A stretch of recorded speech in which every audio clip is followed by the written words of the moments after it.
各位网友，大家好，今天是2020年12月5号，星期六，欢迎大家参加王健每日观察直播1的节目。我们今天的题目是美国制裁中共统战系统，切中时弊啊。那么今天我们是一个新闻带一串新闻啊，这是有关联，都是有关联的新闻，因为过去几天的时间，美国其实出了一系列的政策。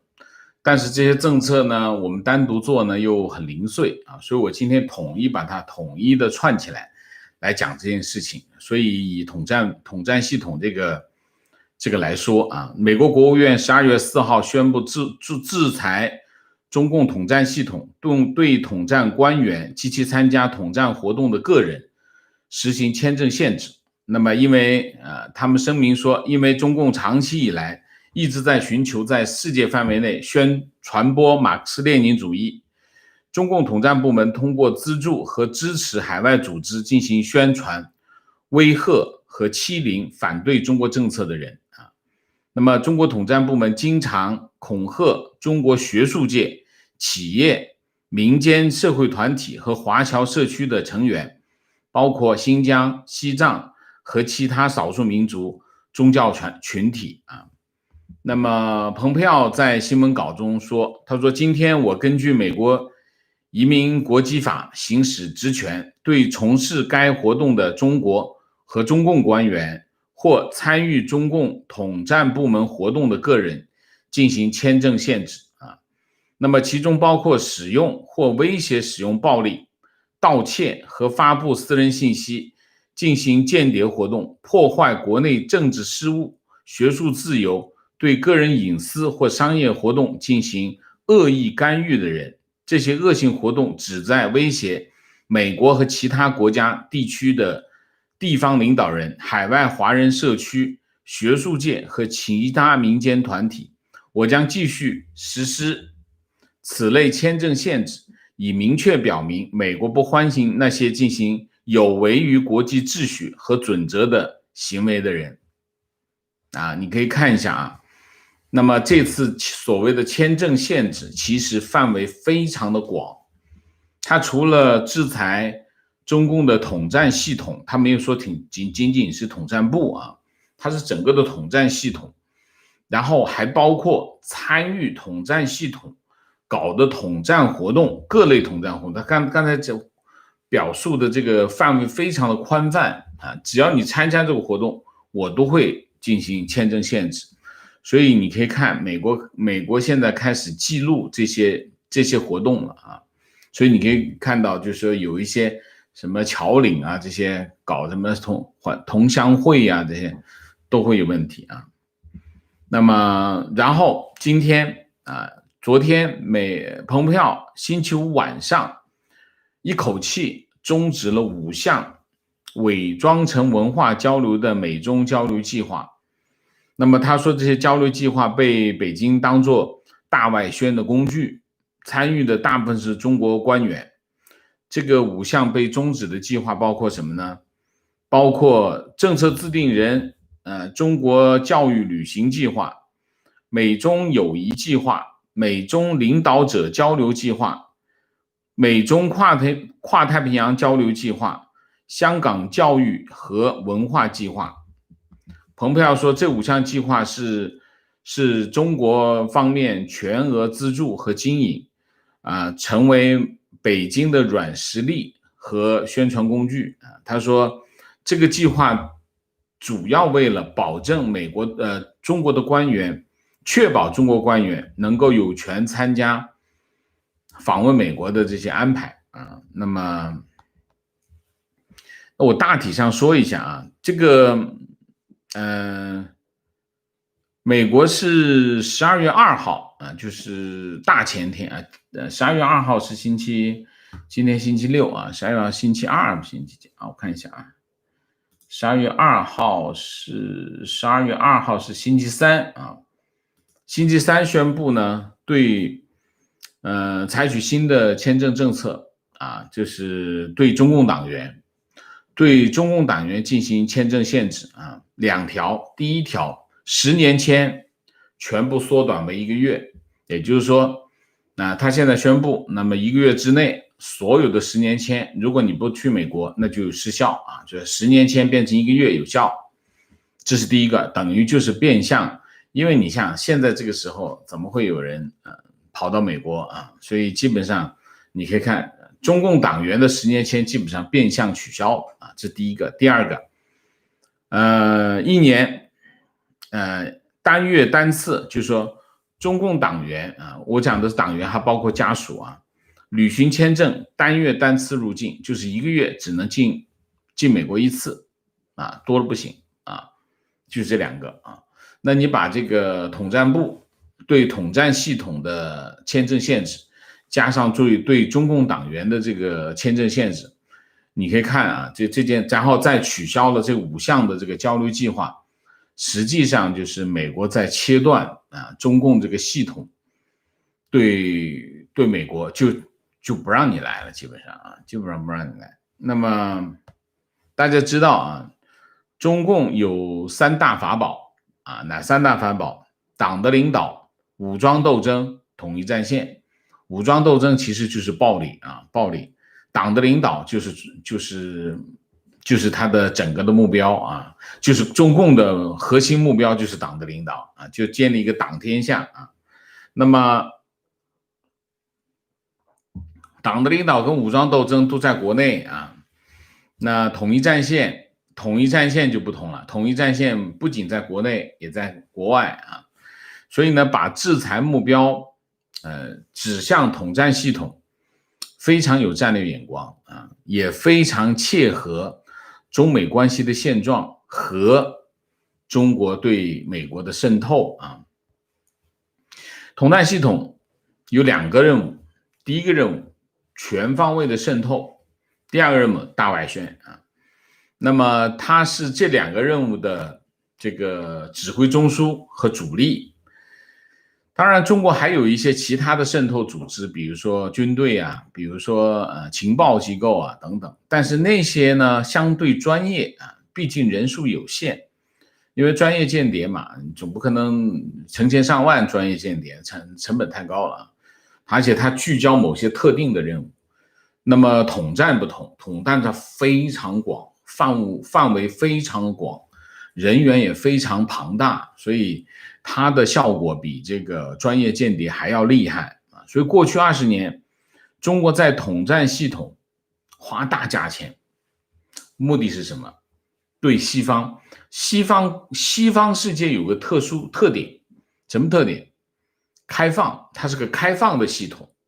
所以中共采取这个全方位的渗透呢，它行之有效啊，行之有效，就对西方，当然重点是美国进行全方位的渗透，目的是什么？改变它的政策，让它的政策对中共更有利，或者是占有一些关键的冲突点，能够影响它。这是什么呢？这就是第5纵队。我们讲第5纵队，其实中国的这个统战系统就是第5纵队的总领导啊，总领导。那么过去20年，中共在这个领域成果丰硕啊，而且取得非常好的，对他们来说取得非常好的效果。那么这个时候呢，采取这个措施呢，第一点，亡羊补牢啊，就是你这个羊被狼叼走了，把篱笆封死封好，不要让狼再进来，这叫亡羊补牢，这第一个。第二个，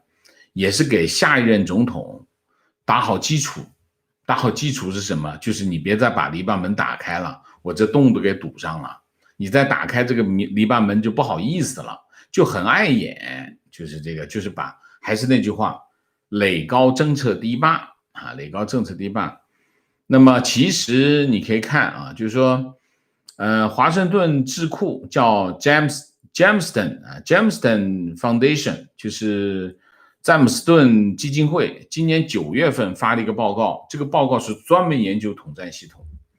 大家可以找来看一下啊。他讲了几个，一个是讲统战系统在整个中国对外关系当中的重要地位和它的影响，还有一个他讲了整个统战系统是怎么运作的，其中还讲到几个，一个是政协，一个是民族宗教委员会，一个是侨办外事侨办，还有一个工商联，在这个统战系统的直接领导或间接领导下，他们是怎么样配合运作的。所以呢，如果你制裁统战系统，可能得这个系统也得一起制裁啊。那么最近呢，在网上就流传了一段人民大学的一个叫对外关系学院的一个副院长叫狄东升的一段视频。这段视频呢，他在视频里面呢，狄东升是一个江苏人啊，江苏，他在视频里面就炫耀什么？炫耀中国是怎么样去渗透美国，而且取得效果非常的好啊。那么这一段视频正好跟美国国务院的这个制裁这个统战部放在一起，你会发现这是个非常好的注脚，非常好完美的解释了美国国务院做这个动作的价值和意义。我就来讲一下这段视频啊。这段视频呢，狄东升呢是人民大学的啊，他在人民大学读的本科，读的博士，然后又在北京人民大学当老师啊，他就从头到尾他就在人民大学。然后呢，他怎么说呢，就是反应快，脑子灵啊，英文还不错应该啊，然后就一直在海外访学，所以其实这种人呢，反而他在人民大学的时间不是很长啊，大部分时间一会儿去欧洲访学，一会儿去美国访学。2015年的时候呢，就是习近平访美，然后他就帮着在美国去搞习近平的叫什么习近平谈治国理政的新书，在美国发行的英文版，他就帮着去做主持人啊，做嘉宾主持人。就是这种人呢，你看他一直在人民大学，可见他在中国政坛上是没有什么根基的，但他反应快，脑子灵啊，身段灵活，而且能吹啊。你看他在视频里面，他就做的这一件事情，他就把它变成好像习近平团队的成员一样啊，就是说你看习近平习总书记去美国，我们去暖场，帮他暖场，讲得很近乎。他很善于这个销售他自己啊，销售他自己。所以有人说他是习近平的智囊，我没看出来啊，我看不大像啊，这就是一个小混混。但是呢，他讲的一些话是有价值，因为他参与了一些事情。他参与什么事情？他这么说，他说我们知道川普跟我们打贸易战，我们搞不定川普，为什么？但是在1992年到2016年期间，中美发生什么事情都能搞定啊，什么银河号事件啊，炸大使馆啊，撞飞机啊，2个月之内都能搞定。为什么？我们上面有人啊，就是说美国核心圈里面有我们的老朋友啊，中国人民的老朋友，讲的就是这种人啊。然后他就讲了一个小故事，讲的就是2015年这个叫习近平访美之前，他们搞了一个新书发布会。他这小故事讲的是什么呢？就是那个书店不愿意租的场地给他们，最后他们最后搞定了。搞定的原因是什么？就有一个就是华尔街的顶级投行的亚洲区的总裁啊，是个老太太，去把那个老板，就书店的老板搞定。然后那个老太太跟他交换名片，告诉他满口金片子啊，就是普通话说的很溜。然后还说什么？说他在叫什么？在东城区长安街边上东城区有套四合院，意思就是你看我们花这大价钱，他不仅在北京，不仅有中国国籍，而且在北京有户口，而且在长安街有这个四合院。你长安街四合院不多吧，10亿8亿得值吧？啊，你想想什么情况？他的结论就是什么？他的结论就是过去30-40年，我们在美国利用他们的权势核心圈，在这个华尔街在70年代开始对美国的内政外交有非常强的影响力，我们也有路径依赖啊。但是呢2008年之后，华尔街的地位下降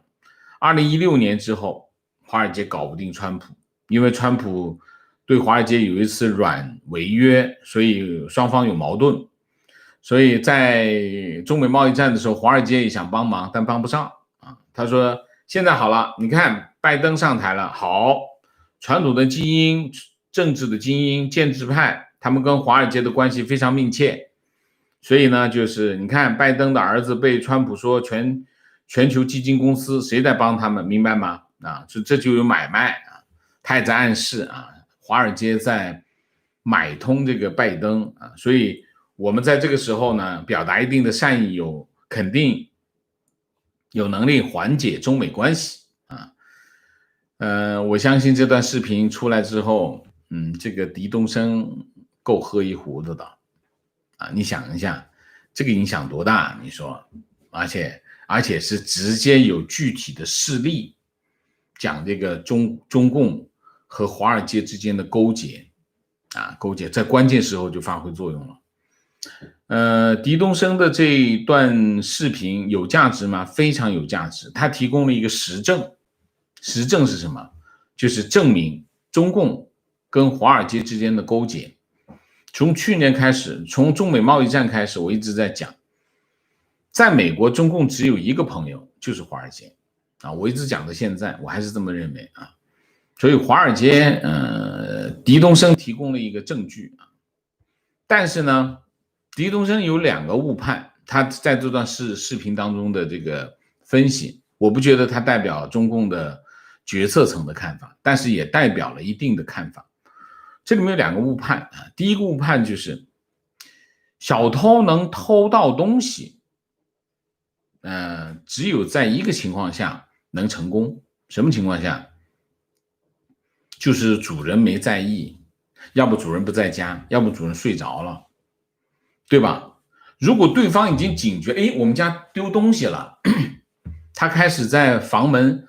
卧室放个棒球棒的时候，你这个时候再偷东西就会败露啊。这个败露就是说，这个当业主、当这个主人已经警觉的时候，小偷再去偷东西，败露的概率应该是非常的高的，因为对方已经警觉，他会采取措施，比如说像这个美国国务院出来的这些最近出来的一系列政策，都是针对小偷的啊，这是第一个。第二个，他们误判了美国啊，就是说美国其实是一个高度政治化的国家，非常高度政治化，比中国的还要政治化。中国的政治化是顶层政治化，底下老百姓并没那么政治化啊，老百姓只是每天营营役役谋生而已啊。但是美国不是，美国是从上到下全面政治化。政治化有一个东西是什么？叫政治正确啊。中国人很贬低这个政治正确，其实政治正确就是一个国家、一个社会运行的基本规则。政治正确包括2个层面，第一个层面叫常识和普世价值观啊，政治正确包括这个，就是我们不能违背常识，我们也不能违背政治价值观，这是红线不能碰的。所以中国人喜欢把政治正确变成一个贬义，其实不对的。就是说，他有的时候西方国家、西方人，他为了讲有些事情你不要太上纲上线啊，就是用政治化、政治正确来比喻。但并不说政治正确不对，不是这样，就是你别老上纲上线啊，就这个意思啊。这第一个政治正确就是常识和普世价值观，这是第一条。第二条，主流民意，主流民意也是政治正确。主流民意就是大家都认为这件事情这个时候不能做，大家都认为这个时候必须做这件事情，这就叫主流民意。主流民意对谁最有影响？对社会精英影响最大。为什么？因为他在聚光灯下，他的表现必须符合民意，不符合民意他就滚下来了，他就身败名裂了。所以这2条很重要，政治正确很重要。就是说，当什么情况呢？当美国的主流民意认为美国应该跟中国接触、跟中国合作的时候，那个时候这些华尔街也好，这些美国的这些精英也好，跟中共勾兑，不起眼啊，不起眼，而且他胆量也很大，反正大家都觉得这没事，那我就勾兑呗，这个可能很容易成功，或者是至少他心里有这个胆子。但现在是主流民意是什么？现在主流民意，中共是我们的威胁，中共是这个世界上对我们最大的威胁，全世界最大的威胁就是中共，而且他们对我们进行渗透，他们对我们进行没有底线的进行渗透，这是美国的主流民意。等一下我们后面再讲我怎么去证明这是主流民意啊。那么你那个时候接触啊合作的时候，只要你钱到位，人性软弱一软弱不就搞定了吗？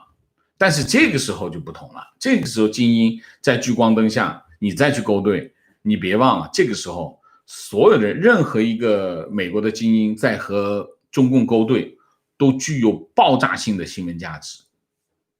谁还敢？别忘了，美国最厉害的不是中央情报局和 FBI， 最厉害的是美国记者啊，有什么查不出来的？人数庞大啊。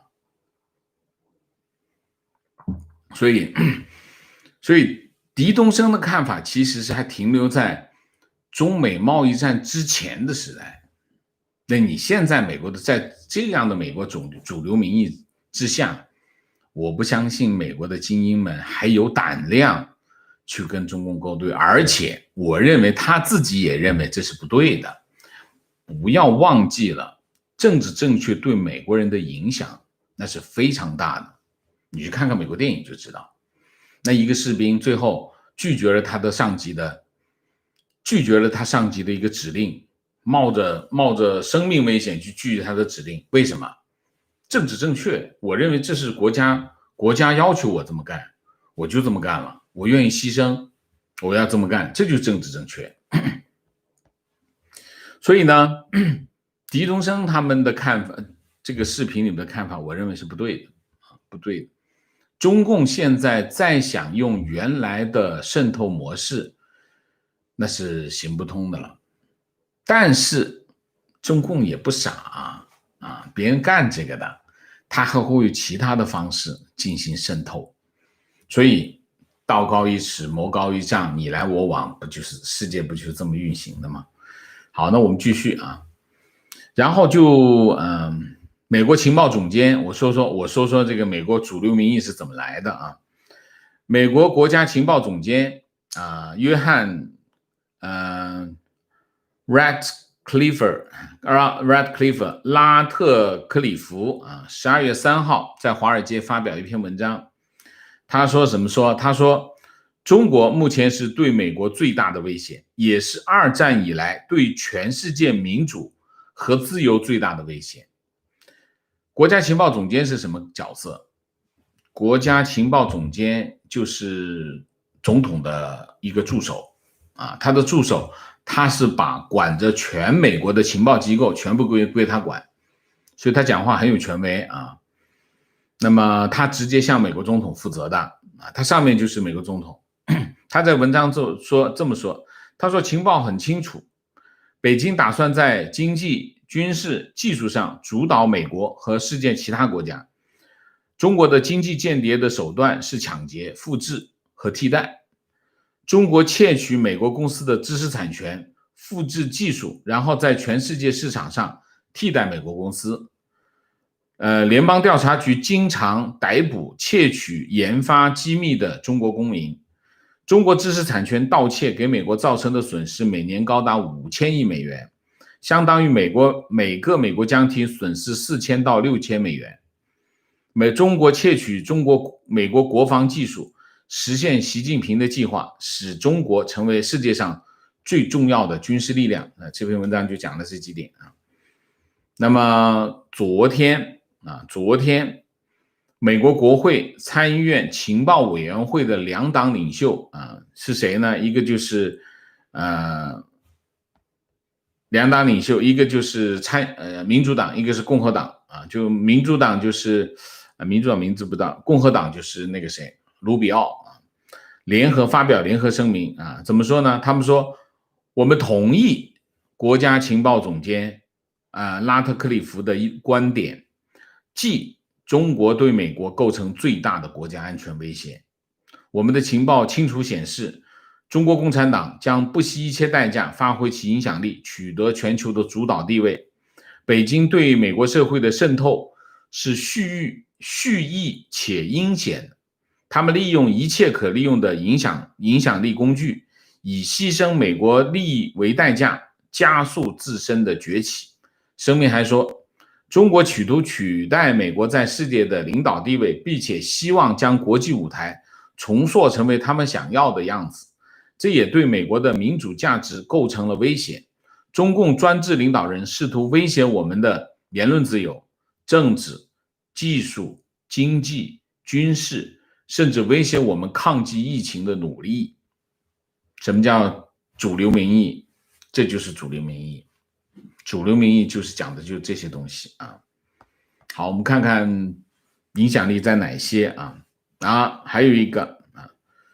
一个花边性的新闻，挪威中央银行的副行长叫尼克拉森尼克拉森星期五宣布辞职，原因是什么？原因是他娶了一个中国籍的老婆，没有能够通过挪威政府的安全审查。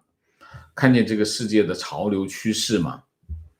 挪威民事安全审查局通知他，由于他的中国籍的太太正在中国居住，而且他为他太太提供财政支持，所以他没有通过安全审查。尼克拉森是2010年娶的中国太太，10年前娶的，然后2014年呢，他被任命为中央银行的副行长。然后呢，挪威的财政部当年是通过的，2014年就是过了4年前，6年前已经通过了。但是呢，挪威在2018年成立了一个什么呢？民事安全审查局。然后这个民事安全审查局用了半年时间审查这个尼克拉森他的这个安全问题，你想一下，2014年6年前任命的，但是这个18年才成立的这个民事安全审查局就开始查这件事情查，你可见他们已经到了一个什么地步啊？那尼克拉森在他们挪威的中央银行是个非常重要的人物查他，我觉得核心的问题他很关键，今年开始他掌管什么呢？掌管挪威的主权基金，我估计跟这个是有关系的啊。那么管理的12000亿的美元的资产，挪威一大笔钱主权基金，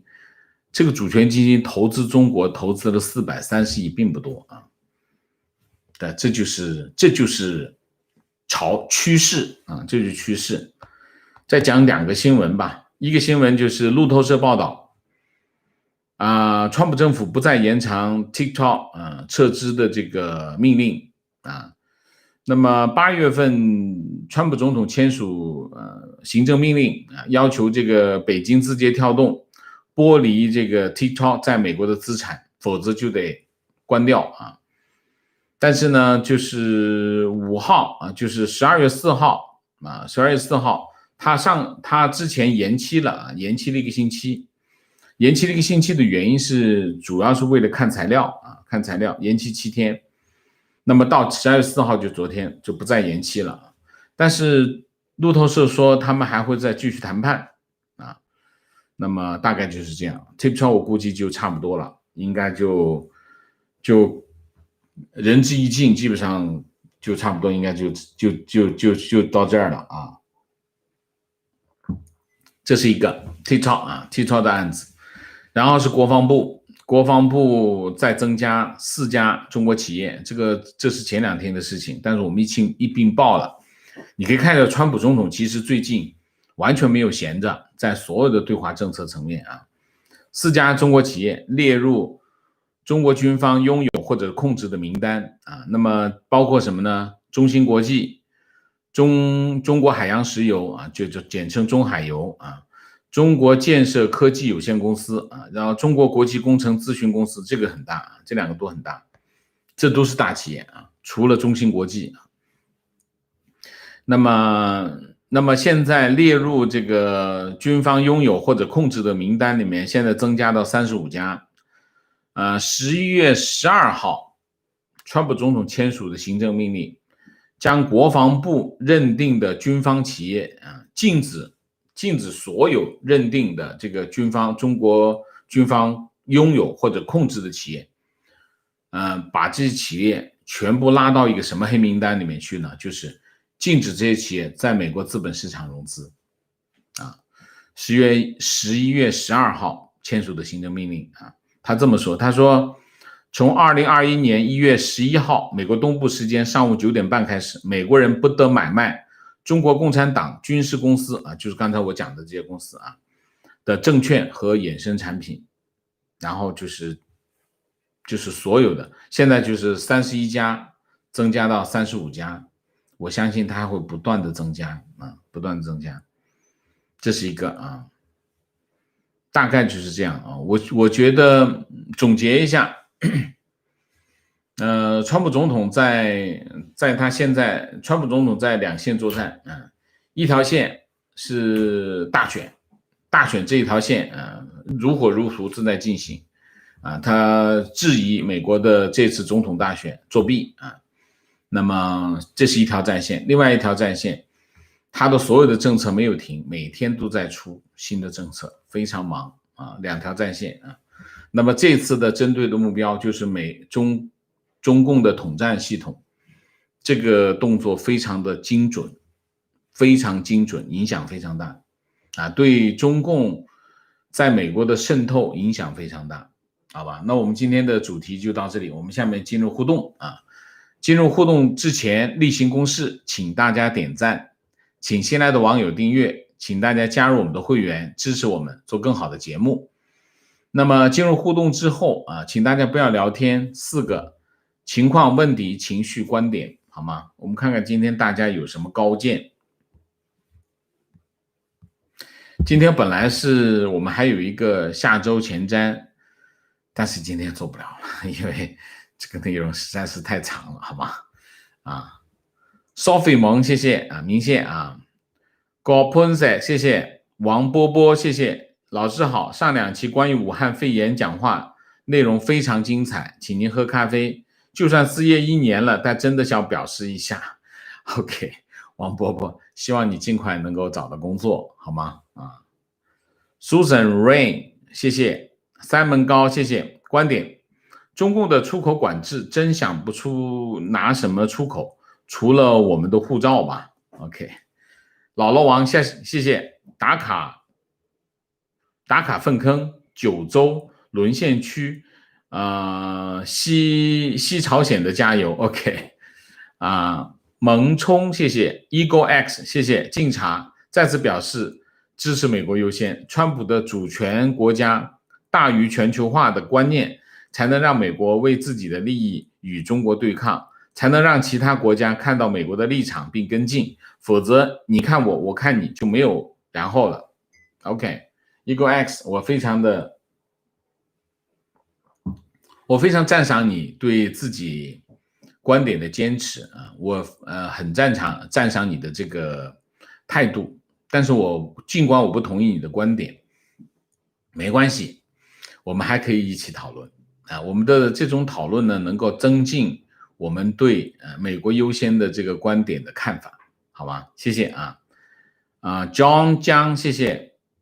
反骨，谢谢。提问：中国人大国际关系学院副院长狄东升节目中说，中共过去几十年之所以搞定美国，是因为在美国权势核心圈有老朋友，但这一切随着川普的上台戛然而止。现在拜登上台了，谁帮亨特建的基金公司明白吧？这里面有买卖，下面一片掌声。王老师觉得中共对拜登上台的美好幻想会不会破灭？这个你不能问我，你得去问拜登啊，因为我还不了解拜登，其实我们都不了解他，尽管他当过副总统，但是大家都在关心总统，所以不关心他。那么现在对拜登的很多的分析都是基于一些很简单的表述来分析我们还是要看我们还是要看，还是要观察，因为需要一些时间去了解那么从目前的情况来看，我不觉得，我刚才讲过中共有两个基本误判这是我的看法提问：众院情报委员会主席西夫说，我们花了很长时间才充分认识到，中国政府已经找到一种既能提高人民生活水平，又能在政治和言论上倒退的方式控制国家的方法。王老师觉得他说的是否真实他明显的被误判了。中国有广袤的内陆那么中国有世界上规模最大的贫困人口，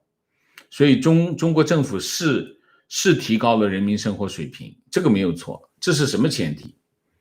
这是中国人已经饿得半死的情况下，他是提高了，现在饿不死了，但是中国人还是处于贫困状态。所以西夫明显的不了解中国，他只看到了北上广深沿海的这些城市的光鲜，也只看到了城市里面光鲜的那一面，没有看到另外一面。陈忠春他去过吗？他没有去过，他不了解，他不了解3线城市、4线城市、10线城市的情况，所以他不了解最广大中国人民的处境所以他是被蒙蔽了情况：主管全球最大主权财富基金挪威中央银行副行长乔恩其周五宣布辞职这个我刚才念过了挪威 PST 情报部门周四表示，中国正利用间谍活动收集挪威石油工业的机密。挪威是西欧最大的石油生产国。OK。观点：统战系统就是情报加宣传系统，这是前苏联没有的，所以中共比苏联更邪恶。苏联也有，但是苏联的统战就没有中共厉害。苏联也有统战，但是它的统战相对薄弱而且最重要的是什么？西方国家从来没有结成统一战线，统一针对过中共，但是苏联不同，苏联一直是在整个西方国家的统一的攻击对象，所以这两个他们的处境完全不一样。但是现在的情况不同了，现在西方开始慢慢的统一行动起来，所以慢慢的中共的处境会和苏共差不多提问：昨天有自媒体说，川普有可能在1月20号以前对中国发起金融战，比如说取消中国的 SWIFT Code 等措施，请问王老师怎么看？我觉得 SWIFT Code 它不是一个 SWIFT Code 其实是一个细节。如果发动金融战，根本的不在 SWIFT Code， 其实最根本的还是美元结算，核心的还是美元结算。把它踢出这个 SWIFT 这个系统呢，当然影响很大，但是这里面的问题是，美国也要付出巨大的代价在这件事情上会付出巨大的代价。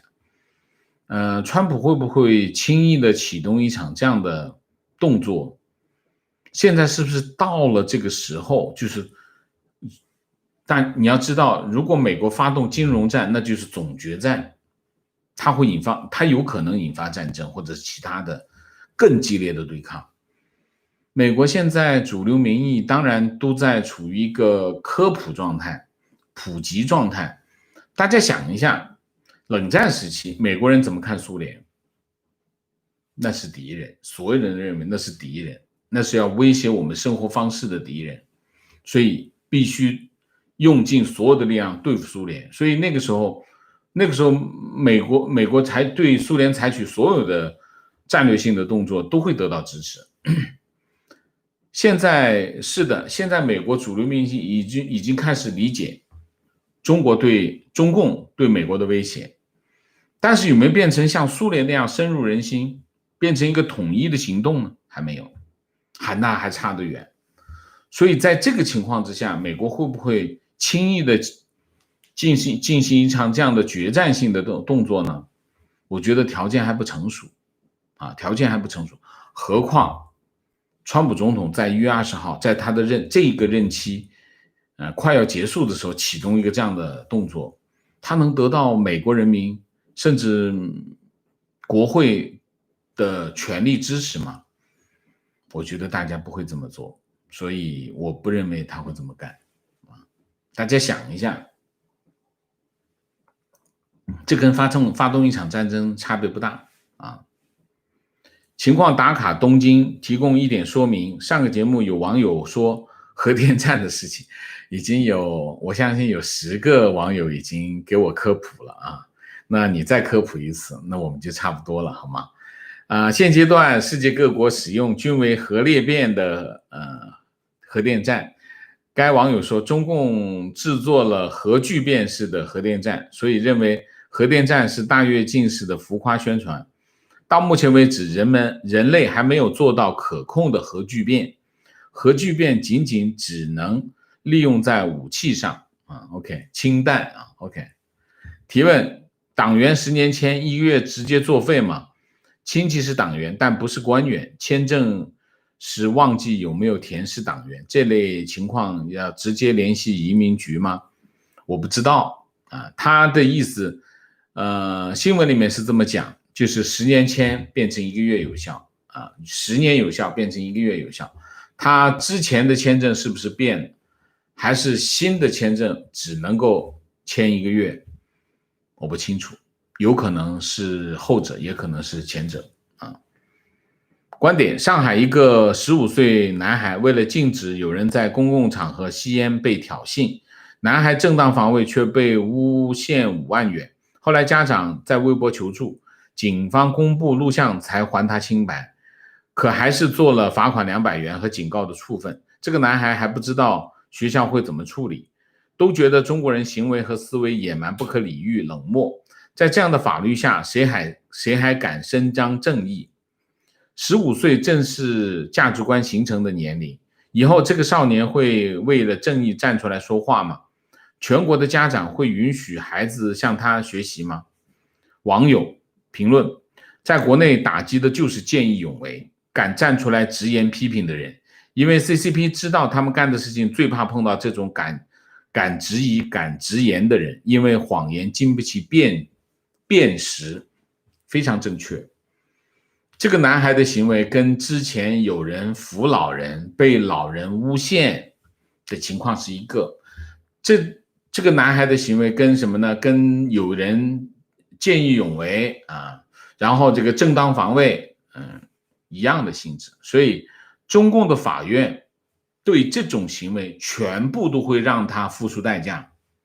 他不会鼓励他为什么？中共最怕这些人，所以他一定要惩罚这些人。所以中共就是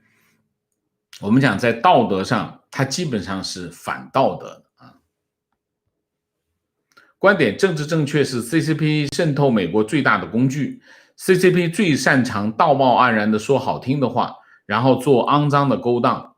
我倒是觉得美国现在最大的觉悟是从上到下，知道中共所有行动背后的目的。对政治正确是中共利用的这个工具是非常正确的就是以子之矛攻子之盾，利用西方的开放系统来攻击这个开放的系统中共干的就是这种事情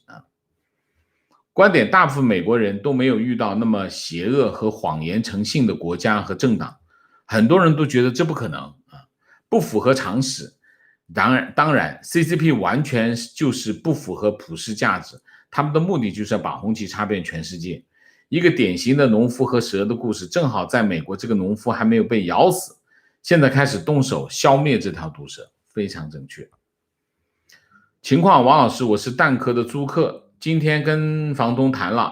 刚开始没有结果，后来室友报警，然后警察要求房东不准断水断电，不准赶我们走，还要求房东必须让我们住到合同到期。现在威胁，然后在威胁下，房东答应了。我个人觉得房东好惨，他们也是受害者。房东夫妻70多岁了，这个单位不应该他们买，应该是蛋壳，但在政府的强压下，他们没有办法。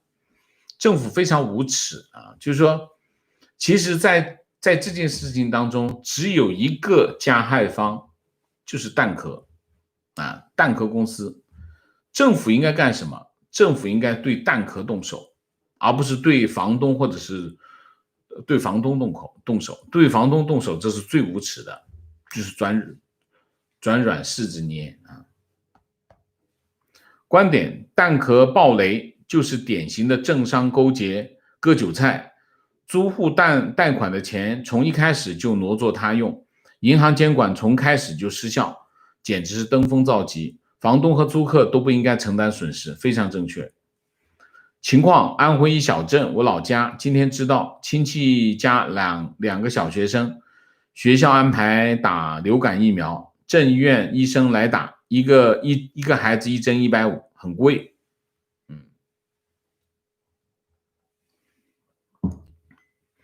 中共的很多行为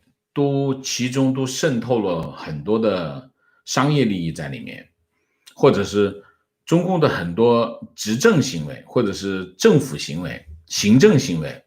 背后有商业利益在推动啊。所以比如说像这个流感疫苗就是利益在推动啊，150块钱的疫苗当然太贵了啊，那么可能100块钱就是拿来打点上下啊。提问王老师能否介绍一下 AP 通讯社、AP 路透和其他的媒体，还有经济学人这类周刊，三者有什么区别？我不会做这个工作，为什么？这个工作很简单，大家直接上 Google 去搜一下，查一下资料，你想真的有心去了解的话，不用很长，1-2个小时，你就可以搞得很清楚。所以这种工作大家应该自己做，不能偷懒。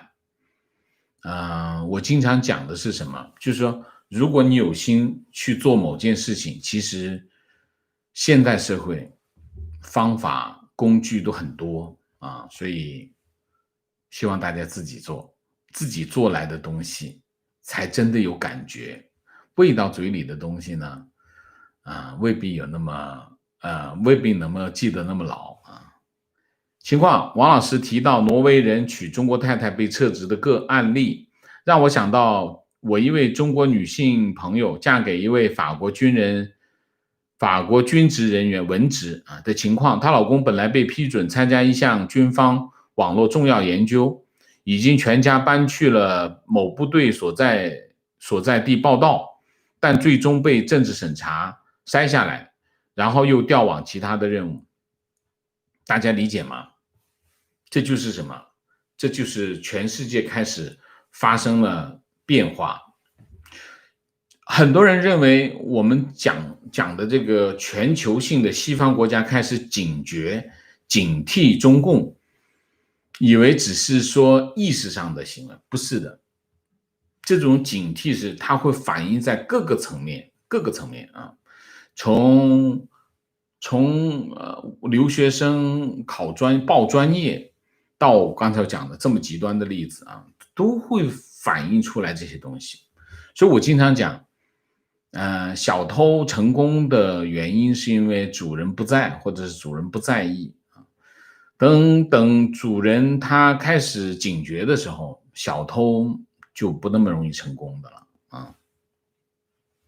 情况：南京国际关系大学每年选拔好漂亮的姑娘进军队总参安全部、党务系统、情报部门工作。通常这种国际关系学院啊、国际关系大学啊，就搞关系的部门呢，都跟情报有关系啊，都跟情报是有关系的啊。所以，你们家孩子如果要读，就尽量的不要进什么国际关系学院什么的这样的学校去啊，那不是学本领的地方啊。情况：王老师，蛋壳公寓雷暴终于闹出人命了。广东一个刚毕业没找到工作的孩子，被把房东的房子点了，自己跳楼自杀。欠了银行1年的房租，这个已经看到了啊。观点对于国内那个17岁女孩投河自杀，警察眼睁睁地看着女子溺亡的新闻感到难过和绝望。警察下水至腰间就往回撤了。网上很多人带节奏说警察救人也有危险，我真的很生气。我个人观点，这是辱没了警察的职业名声，这也是土共治理下全无底线沦丧的结果。那个我根本就没办法往下看那个视频，我觉得人间悲剧莫过于此啊！我老实讲，我对那个警察的那个行为，我非常的怎么说呢？一个生命在你眼前眼睁睁的看着，然后你就走的一半就不往下走了。我觉得这太，我不知道怎么，我不知道怎么说。当然，我们不能要求别人啊，但是他是警察，他不是普通的市民，他是警察啊，所以，怎么说呢？我不知道怎么说啊。观点 ，CCP 最大的恶还是把这个社会上的善恶标准消灭了。前几年好几次有好心人在街上搀扶跌倒的老人，最后被老人讹诈，法院判决结果见义勇为的人败诉啊，这个事情经常发生，就是这样，其实就是这样。我们讲过啊，中共就是要把那些把这个社会上，其实是做给大家看的，你见义勇为是吧？我就要打你啊，就这个意思啊。就是我就是要惩罚那些见义勇为的人，你是要做好心人是吧？你要站出来是吧？我就要打击那些站出来的人。为什么？因为这些人会反抗啊，就是把那些可能反抗的人全部消灭掉，这就是这样，中共就是这样啊。就是这个目的是什么？背后的逻辑是什么？背后的逻辑就是政权啊。中共就是为了我的政权，这个社会上是不需要任何道德的。原因是因为有道德的人才会反抗我，所以我要把所有有道德的人把它全部消灭掉，惩罚他们，惩罚给大家看，让大家都不能有道德感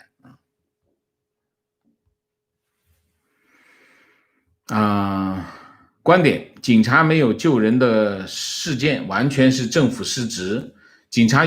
应该有基本的培训，遇到不同的情况应该有不同的处置方案，遇到落水者应该立即带上救生设备，而不是白手开着车就来了。我知道公安局招了一堆黑社会辅警，只管收钱，正式警察都是关系户，他们的培训都是怎么避免让老百姓投诉。美国这边的警察接警都有相应的条例规则，这个事情显示老百姓误把政府的责任转嫁到具体个人身上，还是底层相互伤害。也是啊。我们可以最终把这件事情反映到什么问题上呢？就是中共还是没有执政能力嘛，你看把警察训练成这个样子啊。观点，中共是制造变态最多的国家，制造了最大的变态贪官群体，制造了最变态的淫乱官员群体，制造了最大的变态的刁民群体，制造了最肮脏的变态商人，制造了最分裂人格见人说人话，见鬼说鬼话的阴阳人群体，制造了最恬不知耻的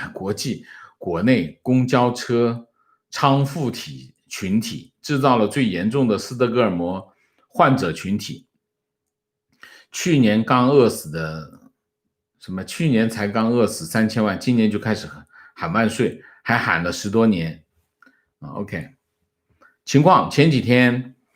格隆财经报道，中国的人工智能专利达到11万件，首次超过美国，但人工智能投入50%几是安防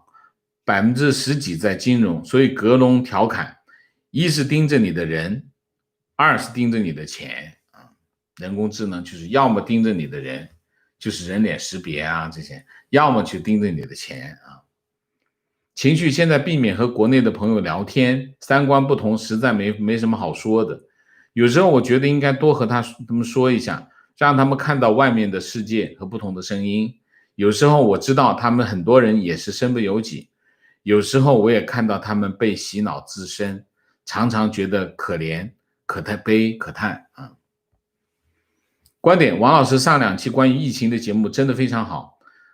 更何况他其实并没有离开我们，1年来给世界的人带来了更多大的灾难。我的一个老同事移民去了新加坡，老公回来中国就病倒了，通知了老婆赶紧来，老婆来了，隔离后老公早就去了8、9天了，那么凄惨。我特别不明白为什么国内的一些人谈起这些故事来真的没有悲悯，为什么？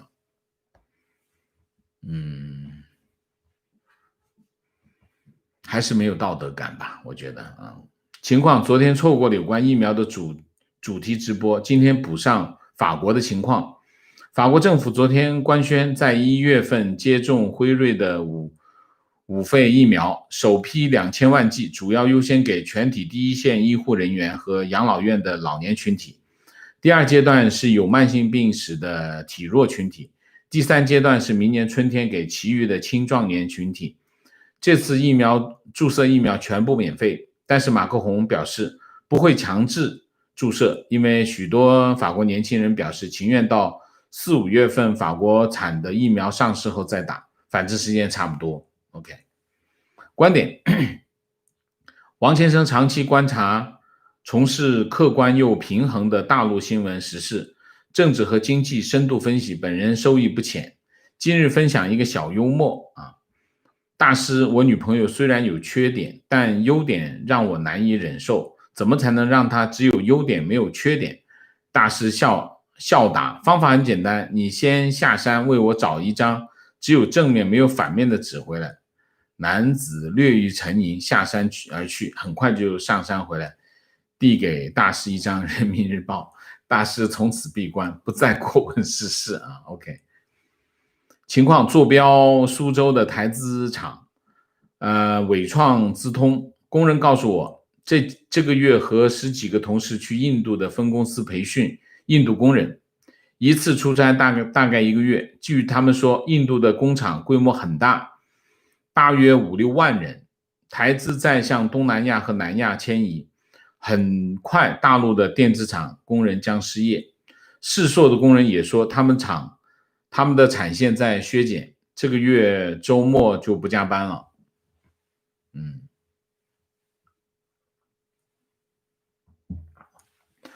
台资厂是这样，台资厂就是低端的往东南亚和南亚，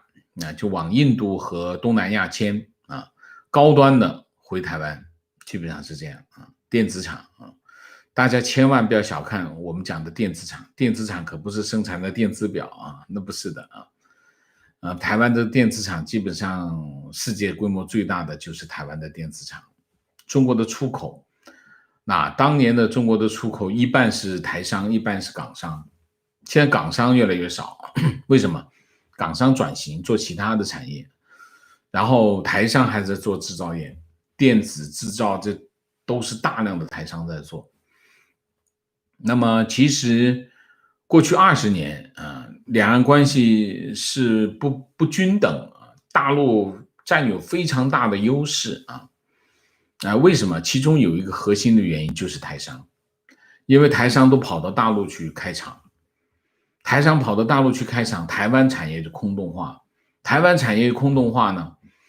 台湾只能发展什么？第三产业，发展第三产业，其中就是核心的旅游业。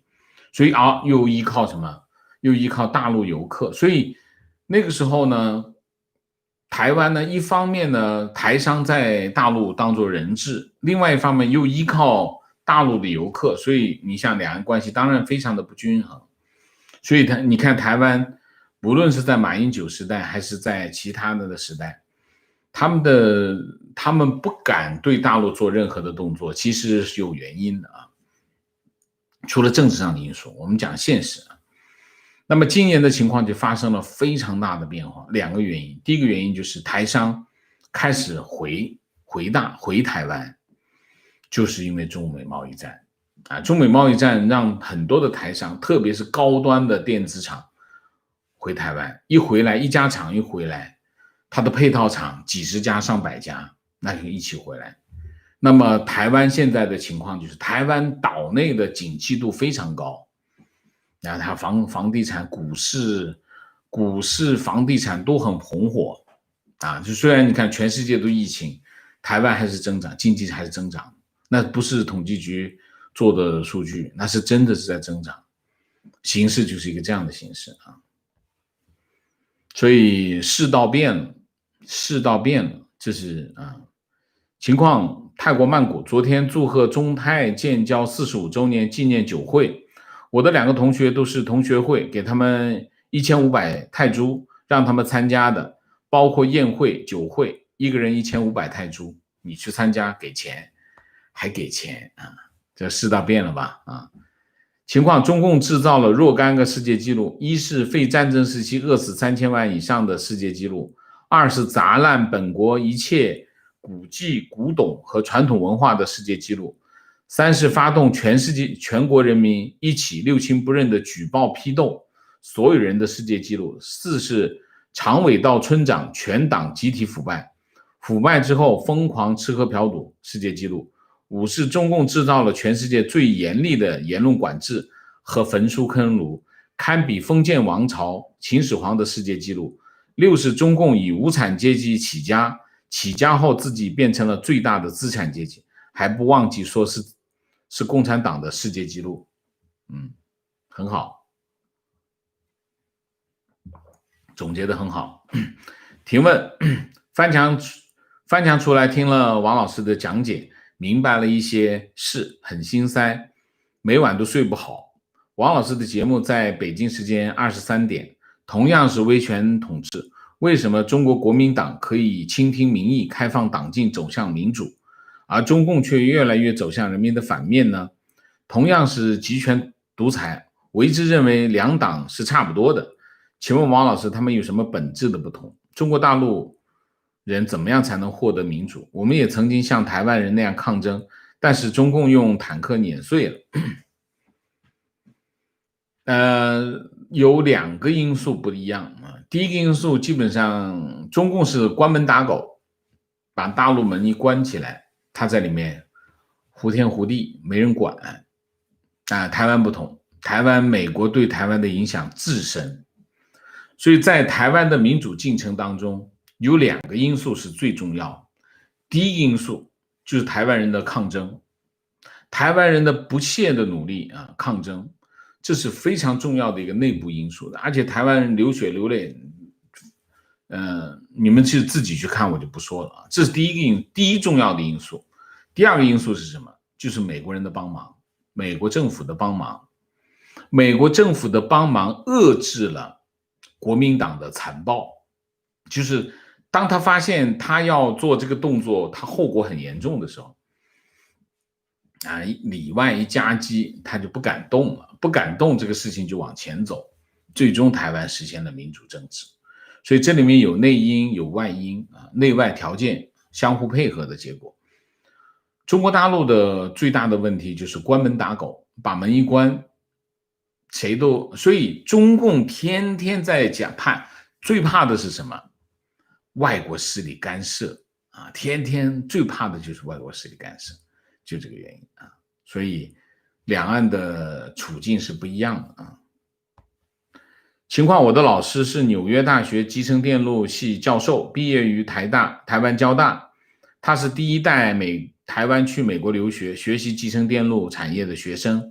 他告诉我们，他们一代人学成后支持来台湾集成电路产业的发展，到现在几十年源源不断的留学生才有现在的成就。个人感觉 CCP 妄想偷一点技术自己去研发，简直痴人说梦，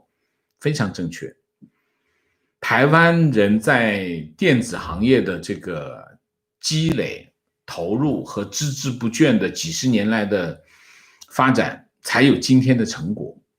你说挖2个人去搞定，这还是中共的思维。中共就是中共就是做正事千疮百孔，他做不来的。中共最厉害的是什么？对付你，对付人，对付人是中共的本领，做事从来就不是中共的本领。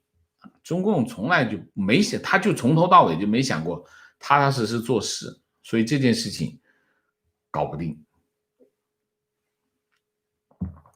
观点，王老师，你看这么多人踊跃想和你说话，这说明你说的话说到人们心里去了啊，谢谢。好，明谢。